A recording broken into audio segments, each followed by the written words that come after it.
오늘 말씀을 보면 매우 특이한 부분이 나오고 있습니다. 우리가 주의해서 잘 살펴볼 필요가 있는데요. 겉으로 보이는 표상하고 내적인 면하고 상당히 차이가 있을 수 있다는 것을 보게 됩니다. 우리는 사람이니까 겉으로 보이는 것만 볼 수밖에 없지 않습니까? 표상적인 걸 보고 판단하고 생각을 하게 되는데 표상적으로 보여지는 거하고 내적으로 벌어지는 일은 상당한 차이가 있습니다. 제가 신학교 다닐 때 저희 신학교 어떤 교수님이 이런 얘기를 했어요. 이렇게 보면 다 멀쩡해 보여도 다 하나씩 고민들은 갖고 있다. 그걸 기억해라. 근데 그 말이 일리가 있어요. 보면은 다 멀쩡해 보이죠? 아닌가요? 근데 멀쩡해 보이는데 다 뭔가 고민 하나씩은 있어요. 근데 그 말에 대해서 반박하는 사람이 별로 없어요. 자기도 뭔가 있긴 하거든요, 대부분. 그래서 다 표현을 안 해서 그렇지 뭔가 어려움이 없는 게 아니고, 그리고 또 어떤 경우는요, 남이 몰라서 그렇지 남 모를 기쁨을 갖고 있는 사람도 있어요. 남이 모르는 기쁨을 갖고 있는 사람도 있고. 그래서 겉만 보고는 알 수가 없습니다. 그런데 오늘 말씀에서 보면은 그러한 부분에 대해서 굉장히 중요한 부분을 얘기하는데, 특별히 하나님께서 나를 어떻게 생각하시느냐랑 관련된 부분입니다. 오늘 말씀에서 보면은 성령이 다윗에게 임하게 된다는 얘기가 13절에 나오고, 그 이후에 악령이 사울 왕을 괴롭힌다, 이런 얘기가 나옵니다. 이제 두 가지가 좀 비교돼서 나오고 있는데, 우선 성령이 임하는 다윗에 대해서 13절 말씀 함께 읽어보겠습니다. 사무엘이 기름 뿔병을 가져다가 그의 형제 중에서 그에게 부었더니 이날 이후로 다윗이 여호와의 영에게 크게 감동되니라. 사무엘이 떠나서 라마로 가니라. 아멘. 사무엘이 기름 뿔병을 가져다가, 하나님께서 명령하신 대로 기름을 준비했었고, 그리고 그의 형제 중에서 그에게 부었더니, 가족 가운데서 이것을 명료하게 하고 있습니다. 다윗의 형제들 중에서 그에게 부었습니다. 혼자만 따로 데려가서 한 게 아니라 형제들 앞에서 부었으니까 형제들이 보고 알 수밖에 없죠. 막내입니다. 무시당하는 거 뻔히 알아요. 몰래 데려다가 하면은 내가 왕으로 부름받았다 그러면은 형들이 인정을 할까요? 당연히 안 하겠죠. 근데 이제 사무엘이 사람들 앞에서 형제들 앞에서 기름을 부었기 때문에 인정하지 아니할 수 없죠. 막내지만 주님께서 세우셨습니다.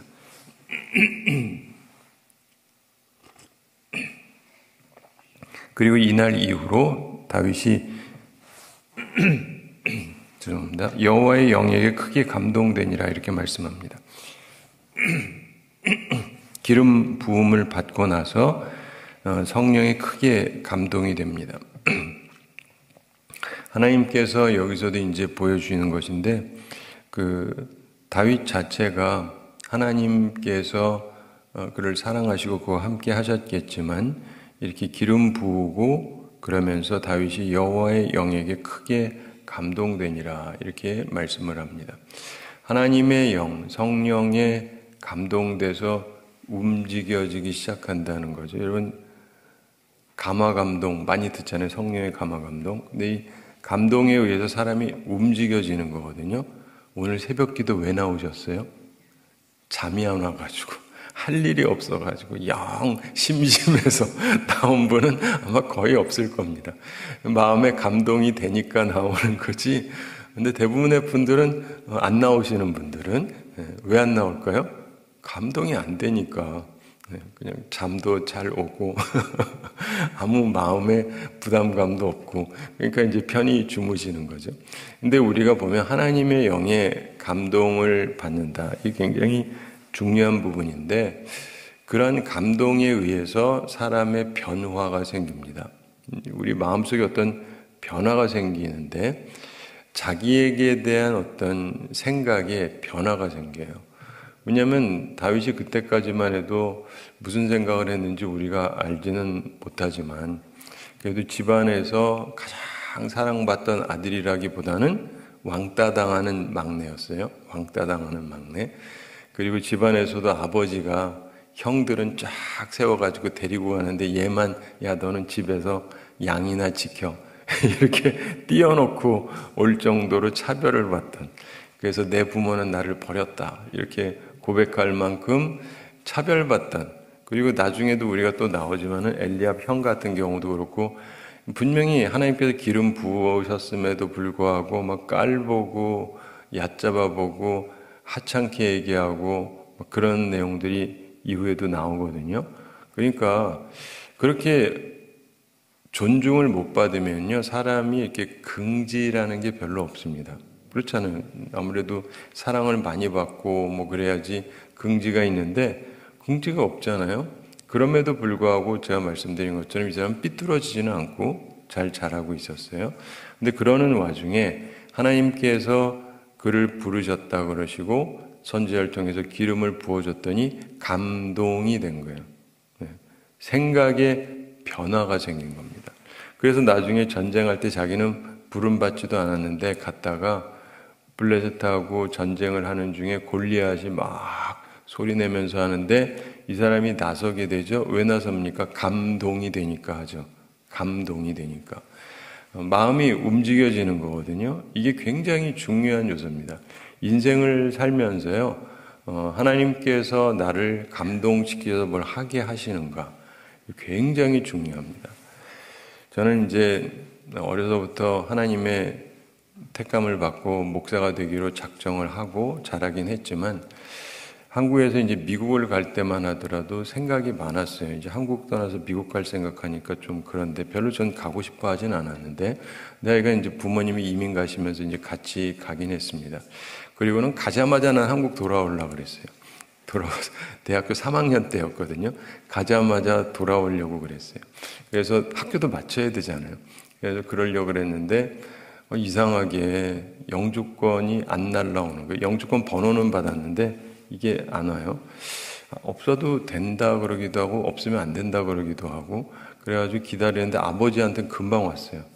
목사님이어서 그런지 다 하고 왔는데 어머니 거랑 제게 분실이 됐대요. 안 왔어요. 그래가지고 다시 신청을 했습니다.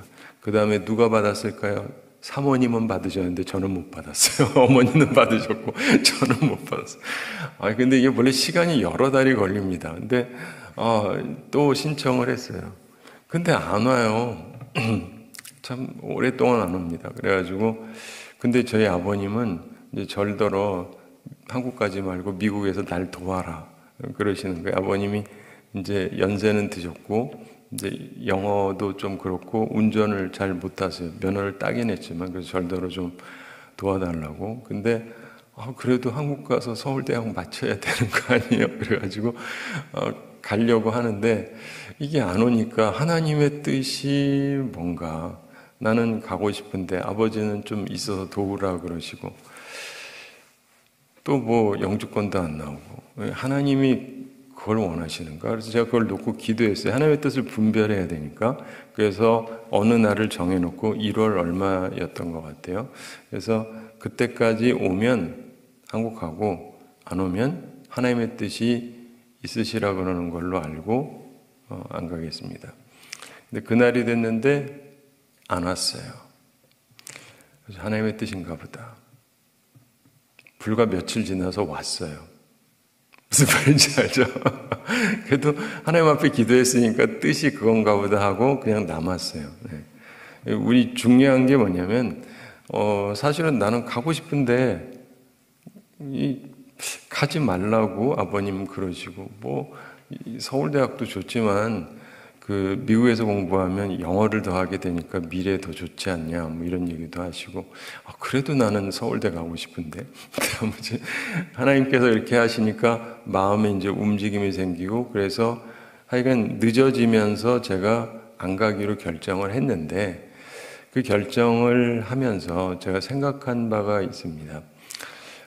일단은 하나님의 뜻이라고 생각을 하니까 편하네요. 한편으로 약간 아쉬움이 있긴 한데 대학에 돌아오면 친구들도 보고 다 아는 사람들도 많고 한국에 오면은 제가 한국에서 자랐으니까 서울에서 자랐으니까 많은 사람들을 아는데 교회도 그렇고 근데 거기는 뭐 사람도 별로 없고 그런데 어쨌든 하나님의 뜻이 그런가 보다 하면서 그랬죠. 그 이후에도 많은 부분들 속에서 결정을 하게 될 때 내가 하고 싶은 게 항상 있죠. 이걸 놓치시면 안 돼. 나도 하고 싶은 거 있어요. 하고 싶은 거 있다고. 근데 내가 하고 싶은 것이랑 하나님의 뜻이 안 맞는 것 같은지 그러면 이제 좀 분별을 해야죠. 분별을 해서 그 다음에는 이제 주시는 감동을 따라서 이렇게 움직이는데 여러분 인생에도 이게 굉장히 중요해요. 항상 하나님께서 주시는 감동을 따라서 살아가는 것. 다윗이 훌륭한 인생을 살았던 이유는 바로 거기 있어요. 하나님이 주시는 감동을 따라서 살았다는 것. 사울 왕은 망한 이유가 뭐냐면 감동 따라서 안 살면서 감동이 안 와요, 나중에. 네. 이 굉장히 중요합니다. 이게 감동이요 계속 오질 않아요. 성령께서 우리 마음을 타치해 주시고 이걸 계속 하질 않으십니다. 그런데 기회는 있는데 항상 오진 않아요. 그러면서 그 다음에 점점 무뎌지고 그 다음엔 성령께서 말씀을 안 하세요. 하나님께서 말씀을 안 하세요. 나도 하나도 못 느껴요. 그 다음엔 듣고 싶어도 안 들려요. 그게 사울 왕에게 따르던 어려움입니다. 하나님의 뜻을 알고 싶어요. 안 가르쳐 주세요. 그런 자리까지 가면 안 되는 거죠. 그런데 바로 다윗에게 그 하나님의 영이 임한 거예요. 하나님이 쓰시려고 하는 사람에게 하나님의 영이 임하는데 이 사람에게 중요한 건 뭐냐면 하나님의 감동 따라 살아간다. D.L. 무디 목사님이 계시는데 이분이 굉장히 훌륭한 하나님의 사람입니다. 공부를 하신 분은 아니에요. 공부는 거의 못한 분인데 근데 하나님의 부름을 받고 이분이 말씀 전하고 그러면서 성경은 열심히 보고 그래서 성경은 참 많이 하셨어요. 그리고 이분이 이제 말씀을 전하면 많은 사람들이 예수님께로 돌아와서 구원받은 영혼이 굉장히 많습니다. 제가 예전에 어떤 목사님이 한국에 큰 목회하시다가 완전히 쓰러져서 몇 년 동안을 못 움직이다가 괜찮아지셨던 분이 계세요. 근데 이분이 이제 자기가 그때 있었던 일을 얘기하는데 그때 천국과 지옥을 보고 왔다거든요. 이건 성경 얘기는 아니고 그냥 자기 얘기하면서 천국에 갔더니 가장 큰 상 받는 사람이 누구냐면 전도상이래요. 전도상. 근데 거기에서도 최고봉이 무디 목사님이다. 그러면서 이분이 보면은 집이 진짜 어마어마하게 그 얘기할 때만 해도 우리나라에서 제일 높은 빌딩이 63빌딩이었거든요. 63빌딩이 아시죠?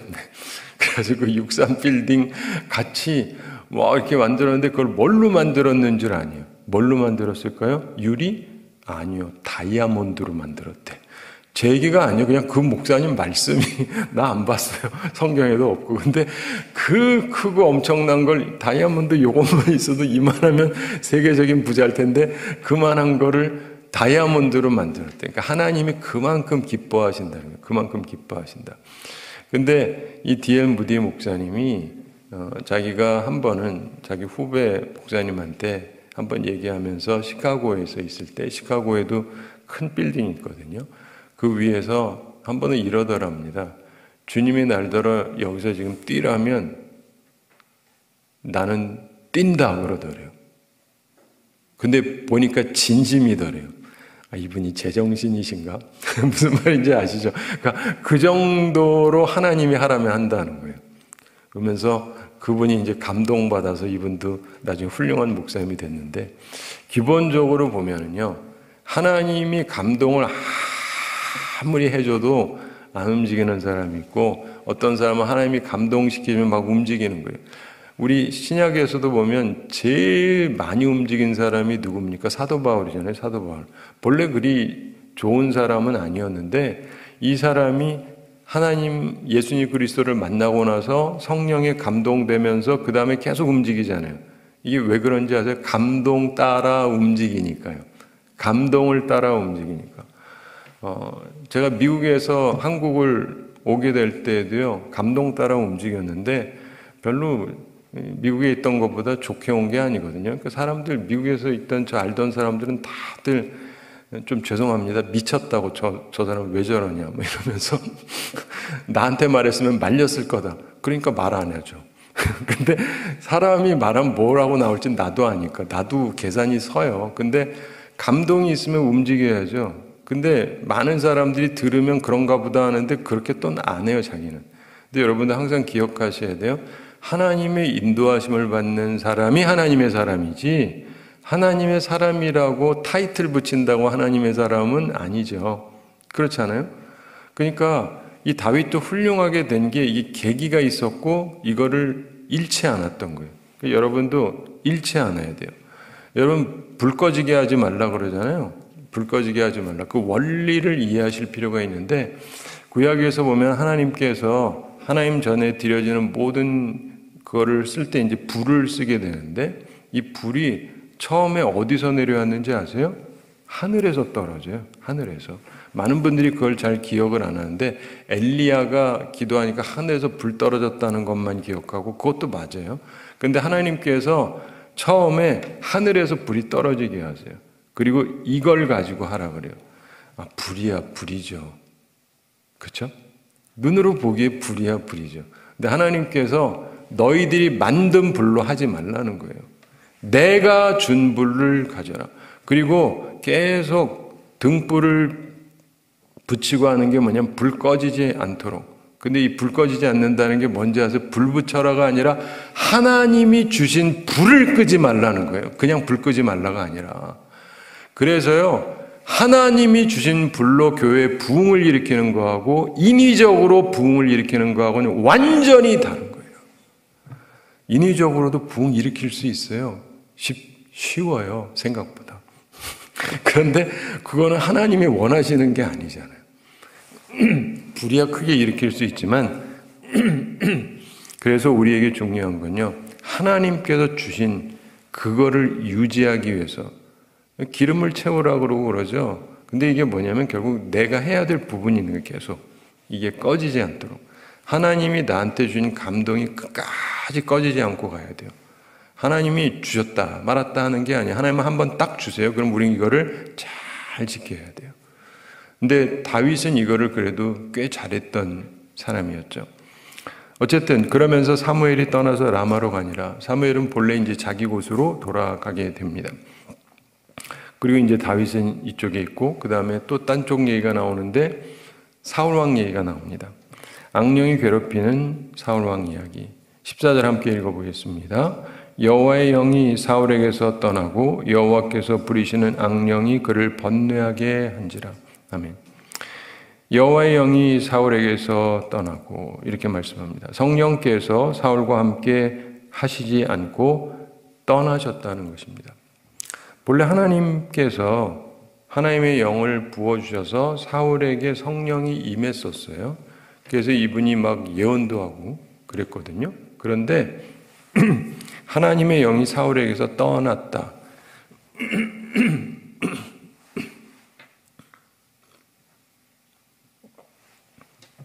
성경에서 명확하게 얘기하고 있죠. 떠났다. 그리고 여호와께서 부리시는 악령이 그를 번뇌하게 한지라 이렇게 말씀합니다. 여기서 일부러 그냥 악령이라고 하지 않고 여호와께서 부리시는 악령이 이렇게 얘기합니다. 하나님이 컨트롤하는 악령이에요. 이게 그를 번뇌하게 한지라. 그래서 하나님께서 좋은 거 싹 빼가고 나쁜 걸 싹 주신 거예요. 표면적으로는 변한 게 없어요. 표면적으로는 여전히 왕이에요. 남들이 보기에는 멀쩡하죠. 근데 마음에 있는 평안은 싹 뺏어가시고 마음속에 번뇌를 확 집어넣어 주셨어요. 여러분 인생을 살아가면서요. 하나님께서 모든 것을 주장하신다는 것을 잊으시면 안 돼요. 하나님께서 나를 좋게 해주실 수도 있지만은 그냥 그거를 걷어가기도 하시지도 할 수도 있지만은 더 나아가서 나를 굉장히 괴롭게 할 수도 있다는 것도 기억을 하셔야 돼요. 그래서 이런 어려움이 있었습니다. 근데 제가 자주 말씀드리는데 그리고 앞으로도 계속 말씀드리겠지만 그래서 사울이 어떻게 했다? 어떻게 했어요? 생각나는 게 별로 없으시죠? 아무것도 안 하니까. 여러분, 하나님께서 여러분의 자리를 뺏지는 않았어요. 그대로 있어요. 근데 뭐 별로 안 좋은 말씀도 듣기는 했고, 그리고 그 다음부터 계속 마음이 불편해요. 그럼 뭐 해야 돼요? 기도. 무슨 기도요? 회개를 하셔야죠. 회개. 저를 그렇게 오래 보시고도 아직도 답이 안 나오셔. 제가 보니까 한국교회가 이게 문제예요. 한국교회가 이게 문제예요. 말씀을 잘 이해를 하지 못해요. 근데 죄송합니다. 여러분 문제가 아니에요. 말씀을 제대로 전달들 안 하시는 분들이 많으세요. 교우들이 잘 몰라요. 그냥 괴로워요. 뭐 해야 돼? 기껏 하는 건 그냥 기도해야 된다밖에 몰라요. 죄송합니다. 기도가 나쁘다는 뜻이 아니에요. 기도해야 돼요. 근데 지금 이런 모든 문제의 근원이 뭐예요? 내가 하나님 말씀 불순종해서 생긴 일이잖아요. 그럼 하나님 앞에 회개를 해야죠. 근데 사람들이 회개를 안 해요. 제가 농담 삼아서 그렇지만 굉장히 진지하게 이 농담이라는 말도 농담으로 만든 표현이 있습니다. 농담의 뜻이 뭔지 아세요? 농도 짙은 진담이라는 말이 있어요. 이건 그냥 웃기는 말입니다. 그런데 농담 같지만 굉장히 중요한 게 있어요. 금식 아시죠? 금식 기도. 네. 굶으면서 기도하는 거. 그거를 제가 말장난처럼 굶식, 굶는 식. 무슨 말이냐? 어떤 분은요, 기분이 너무 나쁘죠? 그럼 굶식은 해요. 기도한다는 게 아니라 그냥 굶는다고요. 입맛이 떨어져서. 근데 사람은 둘 중에 하나는 하게 되죠. 금식하든지 굶식하든지. 그렇죠. 워낙 기분 나쁘고 정말 힘든 일이 있으면 사람 밥맛다 떨어져요. 그래서 금식은 하나님을 바라보며 하는 거고 굶식은 기분 나빠서 하는 거예요. 하나님 바라보지 않는 거예요. 두 개가 비슷해 보이는데 완전히 다릅니다. 하나님 바라보면서 금식을 하면 마음의 평안도 생기고 변화도 생겨요. 굶식은요, 백날 해보세요. 계속 머리만 아프지. 그리고 그 다음 그런 식으로 하다 보면 뭐 혈압도 생기고 안 좋은 것들이 막 생겨요. 근데 많은 분들이 하나님 앞에 회개해야 된다는 것을 너무 몰라요. 한국 교회는 그걸 모를까? 성경도 열심히 안 보니까 그렇죠. 예수님이 말씀하시던 말씀에 선포할 때 시작의 말이 4글자였어요. 뭐죠? 그렇죠. 회개하라.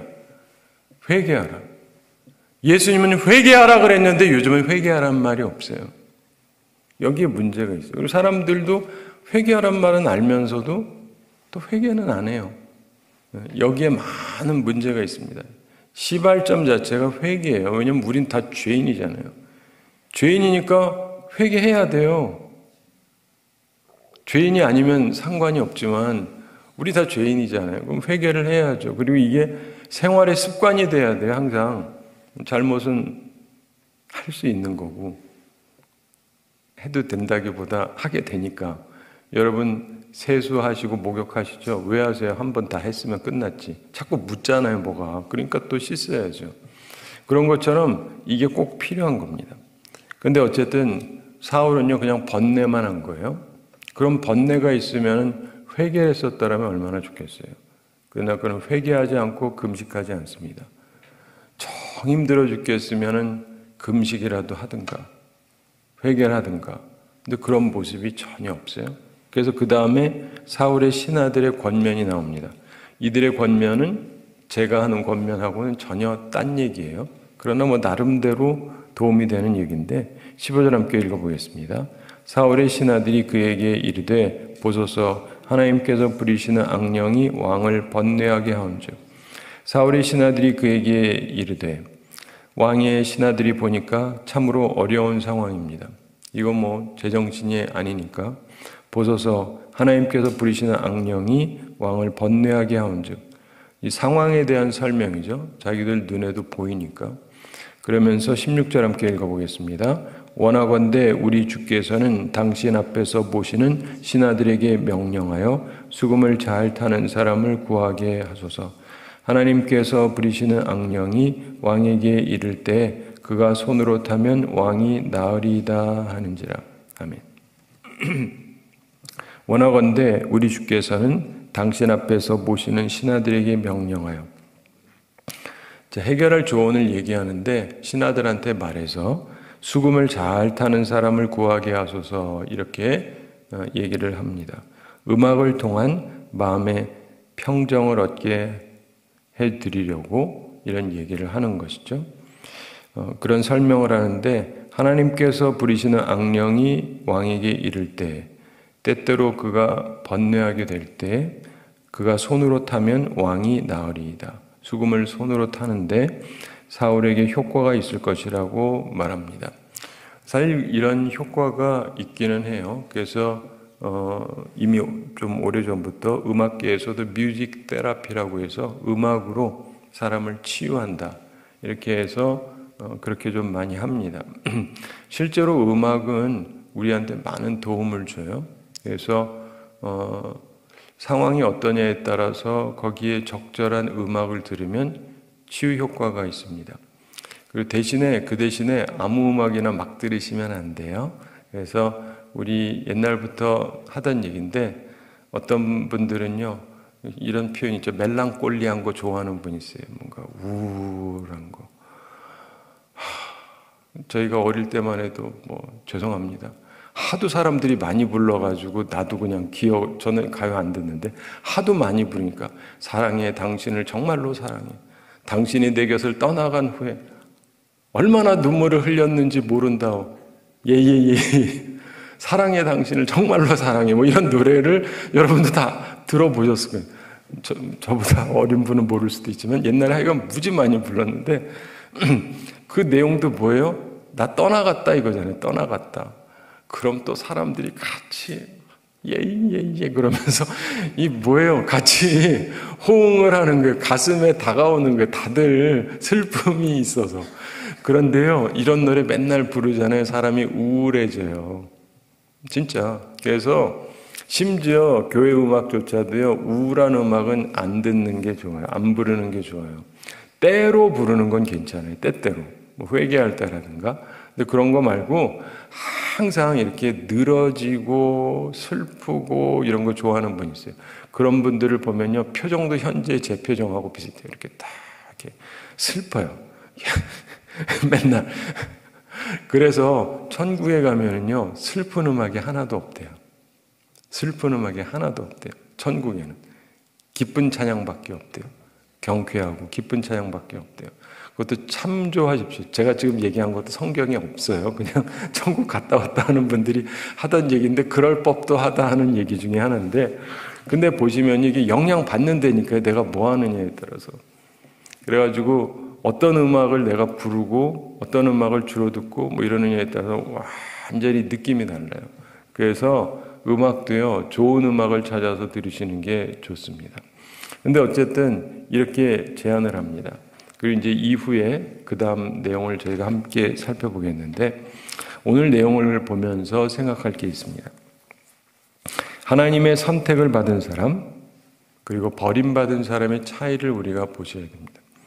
표면적으로 선택받았다고 해서 당장에 나아 보이는 것은 아닙니다.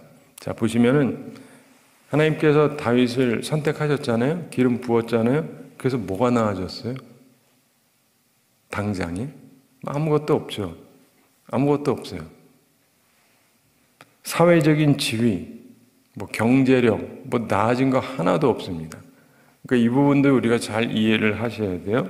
하나님이 선택하셨다고 해서, 하나님이 기름 부어주셨다고 해서 꼭 당장에 나아 보이는 건 아닐 수도 있어요. 당장에 나아질 경우도 있지만 그렇지 않을 수도 있습니다. 그렇지만 또 내면을 생각해 볼 필요가 있어요. 표면을 뛰어넘는 참된 평안이 있습니다. 다윗은 그날로부터 삶이 달랐어요. 삶이 달랐다고요. 우리에게 있어서 인생에서 참 중요한 부분은 그겁니다. 인생을 살아가면서 어느 한 순간이지만 내 마음속에 하나님의 말씀이 들어오면서 감동이 딱 되는 순간 그때부터 달라져요. 그때부터 달라집니다. 근데 그 순간은 우리가 결정하는 건 아니죠. 하나님께서 주시는 시간인데 그 하나님께서 주시는 시간이 나한테 왔을 때 이거를 딱 잡으셔야 돼요. 놓치시면 안 돼요. 불 놓치면은 불 요거를 계속 유지하고 계셔야 돼요. 제가 간혹 말씀드리는데 제가 뭐 어렸을 때 부름받은 것도 있지만은 이후에 목사가 될 때에도 저는 목사 안수 받을 때 그때 설교하는 목사님의 말씀이 하나님께서 나한테 주시는 말씀으로 알겠습니다 하고 받았어요. 누군지도 알고 근데 이제 그분의 설교를 그 전에 내가 들어본 적은 없어요. 처음이에요.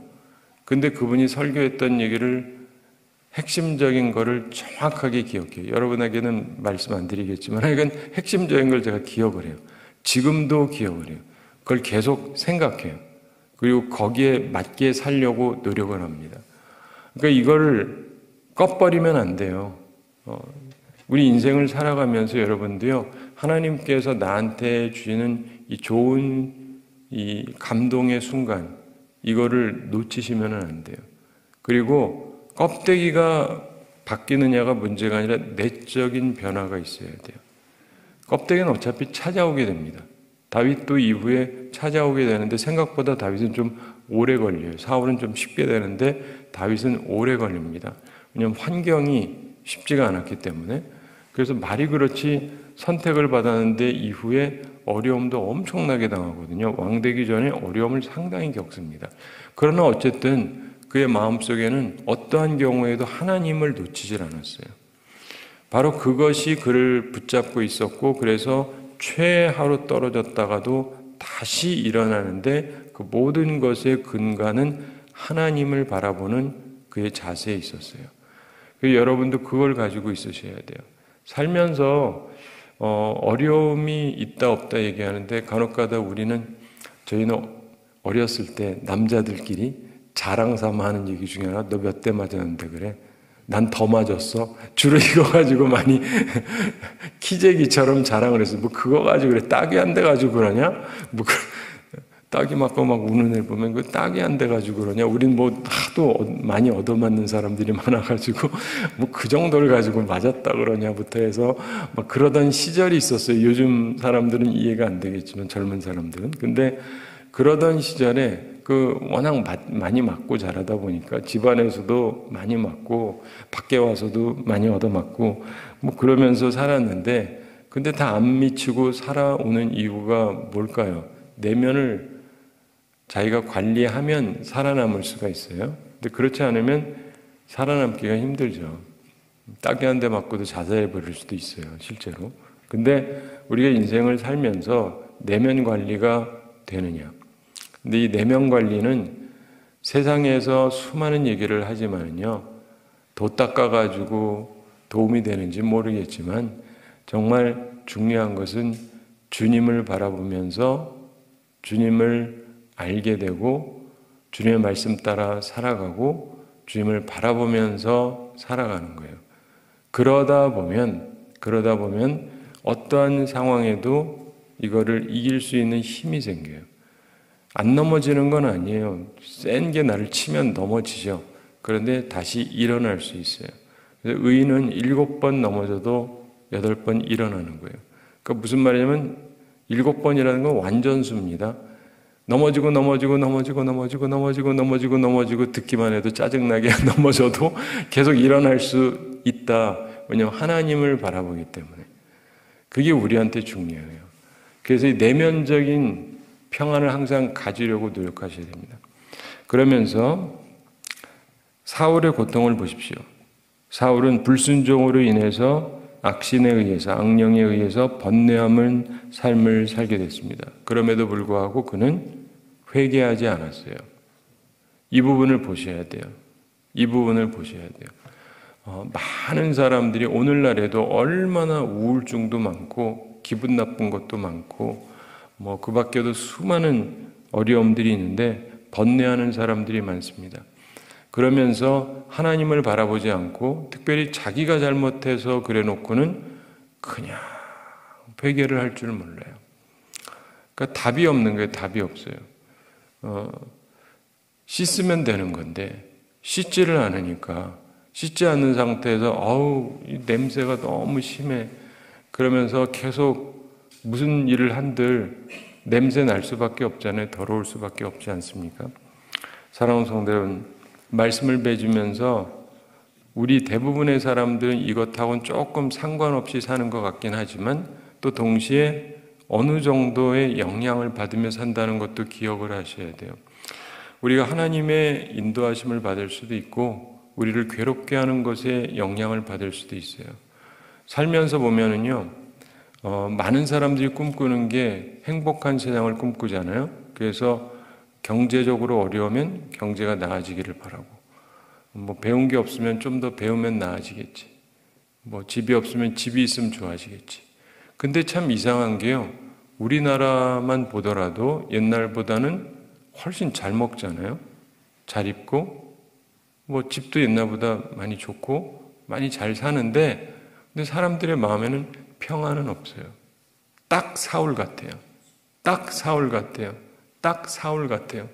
표면적으로는 많은 걸 갖고 있어요. 많은 걸 누리고 있어요. 그러나 마음에는 평안이 없어요. 때때로 괴로운데 그 괴로울 때마다 미치겠는 거예요. 왜요? 하나님의 영이 함께하지 않으니까. 사랑하는 성도 여러분, 여러분들은 오늘 이 말씀을 통해서도 잘 생각하셔야 돼요. 나는 사울이 될 거냐, 다윗이 될 거냐. 그냥 표면적으로만 괜찮아 보이는 사울, 지금도 왕이고 대단한 권력을 갖고 있지만 그러나 때때로 번뇌하게 돼서 미칠 것 같은 그런 삶을 살아갈 거냐, 다윗처럼 아직 표면적으로는 별거 아니지만은 참된 하나님의 감동을 받아서 평안함을 가지고 살아가는 사람이 될 거냐. 그리고 그가 사울의 고뇌를 해결을 해주는 사람이 돼요. 여러분, 하나님의 인도함을 받는다는 건 굉장히 큰 겁니다. 그러므로 세상 껍데기가 나쁘다는 게 아니라 껍데기도 좋은데 껍데기보다 정말 중요한 건 내적인 거라니까요. 좋은 침대를 사서 잠이 잘 오냐 하면 그게 아니고요. 땅바닥에 앉아서도 잠 잘 자는 사람은 잘 자요. 그리고 아주 최고급 음식점에 가서도요, 깨짝거리면서 잘 못 먹는 사람이 있어요. 맛이 이러냐 그런 사람. 어떤 사람은 아무거나 잘 먹어요. 맛있어가지고. 그래서 인생에서 돈이 나쁜 건 아니에요. 돈도 좋아요. 그렇지만 그걸 누릴 수 없으면 아무 소용이 없잖아요. 근데 나는 하나님의 영의 인도하심을 받고 싶다. 주님, 저에게 항상 함께하여 주시고 주의 영이 저를 떠나지 마옵소서. 이게 우리에게 중요한 시편에 나오는 기도 제목 중에 하나잖아요. 나를 떠나지 마옵소서. 그리고 나와 함께해 주십시오. 이게 우리에게 가장 중요한 거예요. 이걸 기억하면서 주를 앙모하면서 하나님 앞에서 복되게 살아가는 우리 모두가 되기를 바랍니다. 우리 함께 기도하겠습니다. 사랑의 하나님 아버지, 우리를 사랑해 주시고 오늘도 저희들의 귀한 말씀 주심을 감사드립니다. 저희들이 오늘 말씀을 보면서도 여러 가지 생각을 하게 됩니다. 하나님께서 다윗을 부르시고 그에게 기름을 부으셨고 또한 사울에게서는 하나님의 영이 떠나고 하나님의 부르시는 악령이 그에게 임해서 그가 번뇌하게 되었던 것을 봅니다. 주님, 우리들은 표상만 바라보는 것이 아니라 진정한 것 그리고 내적인 것을 바라볼 수 있는 온전한 눈을 우리에게 허락하여 주시옵소서. 그래서 하나님의 사랑을 입고 하나님의 인정하심을 받고 하나님의 은총 가운데 거하며 평안하게 살아가는 사람들 되게 하여 주시옵소서. 주님, 저희들은 심히 부족하오니 저희들을 긍휼히 여겨주시고 저희들에게 은혜를 항상 베풀어 주시옵소서. 우리 성도들 영육간에 강건케 해주시고 일용할 양식 공급해 주시고 시험에 들지 않고 악과 싸워 이기는 주의 용사들 다 되게 하여 주시옵소서. 우리가 항상 하나님을 기쁘시게 하는 사람들 되게 하여 주시옵소서. 감사드리며 예수님의 이름으로 기도드리옵나이다. 아멘.